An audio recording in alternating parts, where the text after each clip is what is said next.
जब middle class family car buy करती है ना, तो वो ये सोच के बाय करती है कि हमें इस गाड़ी को थोड़ा सा लंबा चलाना है। तो ये गाड़ी है, आप 20 साल तक चलाओ, इसमें कोई भी दिक्कत आने वाली नहीं है। नमस्कार दोस्तों, जिस गाड़ी की हम बात कर रहे हैं वो है वैगनार। मिडिल क्लास फैमिली इसको सबसे ज़्यादा बाय करती है। उसका रीज़न ये है कि गाड़ी एक तो बजट में आ जाती है। गाड़ी के अंदर आपको वेरिएंट मिल जाते हैं, LXI, VXI और CNG में आपको मिल जाएगा LXI, और CNG में मिल जाएगा VXI। टॉप वेरिएंट पे कम ही जाते हैं। मोटा मोटा अब मैं बात करूँ तो VXI तक रहते हैं, जहाँ पे हमें सारी चीज़ें देखने को मिल जाती हैं। क्यों, अगर मैं LXI की बात करूँ तो आपको मैं एक चीज़ बता देता हूँ, जिसमें फ्रंट में पावर विंडो मिल जाएंगी हमें, और VXI में चारों पावर विंडो मिल जाती हैं। LXI में हमें ये इन्फोटेक सिस्टम नहीं मिलता है, VXI में हमें ये ऑफर हो जाता है। और एक ही गियर नोब है, थोड़ा सा स्टीयरिंग के कंट्रोल्स मिल जाते हैं VXI में। तो जो लोग थोड़ी सी प्रीमियम फील लेना चाहते हैं वो VXI तरफ चले जाते हैं, और जिन लोगों का बजट कट टू कट रहता है वो LXI के साथ रह जाते हैं। अच्छा, इस गाड़ी को खरीदने का सबसे ज़्यादा मोटिव क्या रहता है? मोटिव ये रहता है क्योंकि इस गाड़ी को आराम से 15-20 साल आप चलाओ, इसमें कोई भी दिक्कत आने वाली नहीं है, पहली बात। दूसरी बात यह है कि जब हम इस रेंज में गाड़ी लेते हैं ना, तो हम कई चीज़ों का सेक्रीफाइस भी करते हैं कि हम अलॉय नहीं डलवा रहे हैं भाई, हम अपना जो है नॉर्मल स्टील रिम से काम चला रहे हैं, क्योंकि यहाँ पे ना बजट का थोड़ा सा इशू रहता है। और जब जहाँ पे बजट का इशू रहता है तो वहाँ बहुत सारी चीज़ों से कॉम्प्रोमाइज़ करना पड़ता है, लेकिन वैगनर ऐसी गाड़ी है जहाँ पे आपको कॉम्प्रोमाइज़ करना नहीं पड़ रहा है। अब की कंडीशन में 2026 में जो वैगनर आ रही है वो इतनी बढ़िया है कि आपको लगेगा नहीं कि आपने किसी भी चीज़ से कॉम्प्रोमाइज़ किया है। बात करूँगा इंटीरियर की मैं, तो जब आप इस इंटीरियर का लुक देखोगे तो आपको ऐसा नहीं लगेगा कि आप ऐसी बजट कार में बैठे हुए, डुअल टोन में आपको मिल रहा है, ठीक है। तो काफ़ी प्रीमियम सा फील आता है। दूसरी बात यह है कि VXI में लोगे तो 14 इंची के टायर मिल जाते हैं, और आप ऑल्टो के साथ जाओगे तो वहाँ पे 13 इंची के टायर मिलते हैं, स्कूटी जैसे छोटे छोटे टायर होते हैं। तो गाड़ी की ग्रिप अच्छी है, रोड पे चलती है तो अभी अच्छा लगता है। अगर 13 इंची के टायर, अगर आप समझो कि आपने LXI ले ली, इसके अंदर 13 इंची के टायर हैं, तो आप अपग्रेड कर लो। मैंने भी 14 इंची के टायर अपग्रेड कराए थे, और इस पर मैंने वीडियो भी पहले बनाई है, मैंने क्या क्या चेंजेस कराए थे वो भी आप देख सकते हो। अगली बात मैं करूँ, गाड़ी का जो है इंजन काफ़ी अच्छा है। 1 लीटर का इंजन है, पावरफुल इंजन है, छोटी गाड़ी है, काफ़ी पावर अपने को देखने को मिलती है। मैंने जो गाड़ी ली थी वो पेट्रोल में ली थी, क्योंकि मेरे को बूट स्पेस चाहिए था। लेकिन आज के टाइम पे अगर आप देखोगे ना, तो आपको CNG के साथ जाना चाहिए, क्योंकि मैं जो सिचुएशन बता रहा हूँ ना, ये वाली सिचुएशन बता रहा हूँ मई में 2026 में। क्योंकि आप देख रहे हो ना, हर दूसरे तीसरे दिन पेट्रोल के प्राइस हाइक हो रहे हैं ड्यू टू वॉर। जो ईरान अमेरिका जो भी वॉर चल रहा है, आप देख ही रहे हो। तो कहीं ना कहीं क्रूड ऑयल का शॉर्टेज हो रहा है, जिससे हमें हमारे ऊपर भी ना टेंशन बनी हुई है। लेकिन बात यह है कि अगर हम CNG के साथ चले जाते हैं ना, तो CNG में माइलेज अच्छा है। अगले पेट्रोल में जाओगे तो माइलेज तो वही रहेगा, क्रूड ऑयल का दाम बढ़ेगा, पेट्रोल का दाम बढ़ेगा। और भाई, क्योंकि जब हम वैगनर गाड़ी लेते हैं तो कहीं ना कहीं हमारे माइंड में रहता है कि हमें माइलेज को भी पॉइंट आउट करके चलना है कि भाई मुझे इतना माइलेज चाहिए या मेरी इतनी रनिंग है।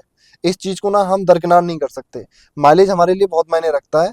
जब हम कोई भी ऑल्टोस, लेरियो, WagonR, Espresso, Tata Tiago, Tata Punch, जब हम बजट कार्स के साथ जाते हैं, क्यों जाते हैं? क्योंकि हमारा बजट उतने का है, और या फिर हमारी नीड उतने की है, तो कहीं ना कहीं वहाँ पे माइलेज भी हमारा पॉइंट रहता है। तो अगर मैं पेट्रोल की बात करूँ, क्योंकि अभी पेट्रोल में भी इथेनॉल मिल के आ रहा है, डीजल में भी आइसोब्यूटेन मिल के आएगा। तो इन सारी चीज़ों से बचना चाहते हो ना, तो फिलहाल के लिए ना आप CNG के साथ जाओ। CNG में माइलेज आपको अच्छा मिलेगा, और फैक्ट्री फिटेड गाड़ी लोगे तो उसमें कोई दिक्कत भी नहीं आती है। बाहर से जब हम कोई गाड़ी लेते हैं, बाहर से आफ्टर मार्केट CNG लगवाते हैं, अच्छी ब्रांड की लगवाएंगे, नो डाउट अच्छी चलती है, अच्छा माइलेज देती है, अच्छा पिकअप देती है। लेकिन फैक्ट्री फिटेड की बात ही कुछ और होती है, क्योंकि वो उसको उसी तरीके से ऑर्गेनाइज किया गया है। तो वहाँ पे आपको माइलेज भी अच्छा मिलेगा, पावर भी अच्छी मिलेगी, और लॉन्ग लाइफ आपको कोई दिक्कत भी नहीं होगी। अच्छा, अगर मैं देखूं कि पेट्रोल में अगर मैं गाड़ी लेता हूँ वैगनार को, और अगर मैं इसमें CNG में लेता हूँ, तो मुझे मेंटेनेंस में कितना खर्चा करना पड़ेगा? तो आप ये मान के चलो कि अगर वैगनार पेट्रोल की सर्विस 4,000 में हो रही है, तो VXI में मुश्किल से मुश्किल 500 रुपये ज़्यादा मान लो, लेकिन वहाँ पे आप बचत बहुत कर लोगे। और अगर आपकी रनिंग बहुत ज़्यादा है तो फिर तो ऑब्वियस है कि आपको CNG के साथ जाना ही चाहिए। अगर आपकी रनिंग ज़्यादा है तो आपको फिर CNG के साथ जाना ही जाना चाहिए, ठीक है। ये तो यहाँ पे माइलेज की बात हो गई। अब मैं बात करूँगा गाड़ी की परफॉर्मेंस की। तो मैं गाड़ी को रन कर रहा हूँ, 4,000 किलोमीटर करीब मैं गाड़ी को चला चुका हूँ, और लॉन्ग रूट पे भी मैं इसको लेके गया हूँ। 300, 400, 500 किलोमीटर की मैंने 1-2 ट्रिप की है। तो आप मान के चलो कि परफॉर्मेंस से रिलेटेड आपको इसमें कोई दिक्कत आएगी भी नहीं। और यही कारण है तो लोग वैगनार छोड़ के वैगनार ले आते हैं। रीज़न क्या है कि भाई गाड़ी इतनी अच्छी है, पावर इतनी अच्छी है, पॉकेट फ्रेंडली है, और इसका सबसे बड़ा कारण पता है क्या है, इसमें स्पेस बहुत है। आप देखो, हेडरूम देखो, लेग रूम देखो, पीछे का स्पेस देखो। भाई स्पेस के अंदर आपको कोई भी किसी भी प्रकार की दिक्कत होने वाली नहीं है ना। सीएनजी लगने के बाद भी आपको बूट स्पेस मिल जाता है। और दूसरी बात यह है कि चारों पावर विंडो वीएक्सआई मिल जाते हैं, दो पावर विंडो एलएक्सआई मिल जाते हैं। तो यहाँ पे मैं ये देख पा रहा हूँ कि वैगनार उस तरीके से डिजाइन की गई है, उस तरीके से मारुति ने उतारी है कि मतलब जो है मिडिल क्लास फैमिली की हर चीज को ये सेटिस्फाई कर देती है। तो यही कारण है कि मिडिल क्लास फैमिली या मिडिल क्लास पीपल जो हैं वो सबसे ज़्यादा वैगनार की तरफ अट्रैक्ट होते हैं, क्योंकि बजट कार है, कोई किसी भी प्रकार की दिक्कत नहीं होती इसमें।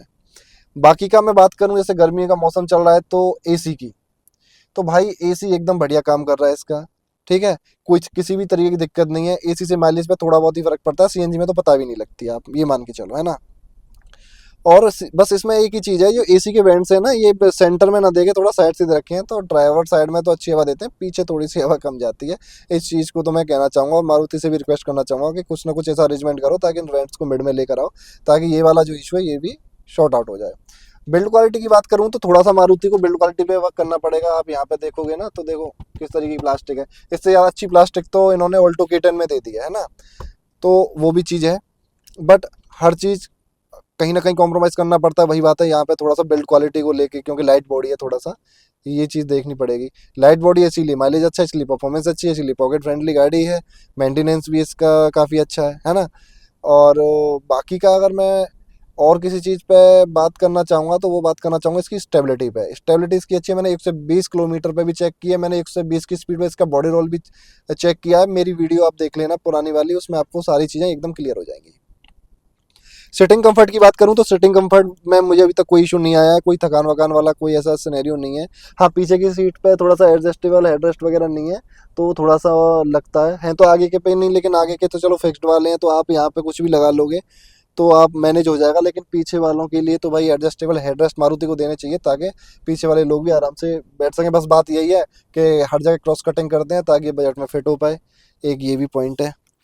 बाकी का मैं अगर ORV मेरे की बात करूँ तो भाई LXI में तो मैनुअली मिलते हैं, VXI में एडजस्ट करने का ऑप्शन आपको मिल जाता है, तो वहाँ के लिए आपको थोड़ा सा एक्स्ट्रा पे भी करना पड़ता है। पर हाँ, बात ये है कि ओवरऑल जब मैं गाड़ी की बात करूँगा ना, तो कोई भी किसी भी तरह की दिक्कत नहीं है, आपको ऐसा कोई भी इशू नहीं आएगा। बाकी का मैंने इस गाड़ी में छोटा मोटा अपना मॉडिफिकेशन करवा लिया था। ये एक इंस्ट्रूमेंट क्लस्टर लगा हुआ है, आपको दिखा दूं। आगे मैंने प्लंगटन के 2 माइक लगवाए थे, उसका लिंक मैं दे दूंगा भाई, उनकी क्वालिटी अच्छी है, तो आप वहाँ से परचेज कर सकते हो अगर आप चाहो तो। बाकी पीछे के 2 माइक जो है मैंने मेरे पास ऑलरेडी रखे हुए थे पुरानी गाड़ी के, तो मैंने वो लगा लिए। तो ओवरऑल जो उसकी परफॉर्मेंस है बहुत बहुत अच्छी है। प्लंकेट की माइक अच्छी है, मैं कोई प्रमोशन नहीं कर रहा, बस वो भी 2000 रुपये के 2200 के आ जाते हैं, तो आप उनको लगवा सकते हो। मैंने अच्छा, LXI में सेंटर लॉकिंग नहीं आती है, तो आप सेंटर लॉकिंग लगवा सकते हो। मैंने आफ्टर मार्केट ही लगवाई थी, तो ज़्यादा 2-2.5 हज़ार रुपये की अच्छी सी सेंटर लॉकिंग मिल गई मेरे को। ऐसा कोई मेरे को खास इशू नहीं हुआ। बाकी आप अगर कंपनी से लगवाते हो तो थोड़ा सा एक्स्ट्रा पे करना पड़ेगा आपको, इस चीज़ का आप ध्यान रखना है ना।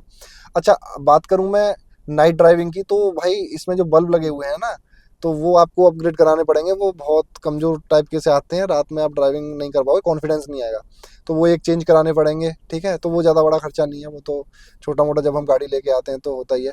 बाकी की नीचे 3D मैट मुझे भी लगवानी है, और 3D मैट आपको भी लगवानी पड़ेंगी, क्योंकि जो मैट आती है वो अगर फ्री में भी वो दे देंगे कंपनी वाले, तो वो इतनी खास नहीं है, धूल मिट्टी उसमें चिपकती रहती है, तो एक वो छोटा सा खर्चा हो जाएगा जब आप गाड़ी लोगे तो एक व्हील कैप लेने पड़ेंगे। अगर आप LXI लेते हो तो VXI में आपको व्हील कैप मिल जाएंगे। तो ये कुछ छोटी मोटी चीज़ें हैं जो मैं आपको बता रहा हूँ। तो ओवरऑल मैं बस यही बताना चाहूँगा कि ये गाड़ी अच्छी है, आप ले सकते हो, आपको देखना चाहिए। बाकी कोई डाउट है तो आप मुझे बताओ।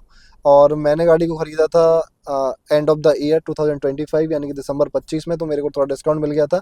बट अभी मैंने लास्ट वीडियो में भी शेयर किया था कि अभी ना गाड़ी के प्राइस हाइक होने वाले हैं, तो प्लीज़ आप अपने एजेंसी वगैरह से बात करके देख लो। अगर आप गाड़ी लेना चाहते हो तो प्री बुक करना चाहो तो वो कर लो, और अगर दिसंबर में लेना है तो पूछ लो भाई कि प्राइस नेक्स्ट ईयर से हाइक होंगे या कब से होंगे।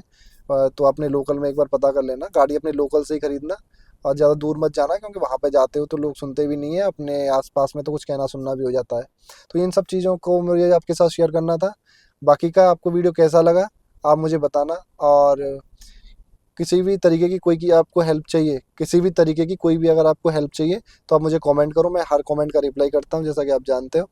बाकी का लाइक शेयर सब्सक्राइब करना ना भूलें। Thank you so much.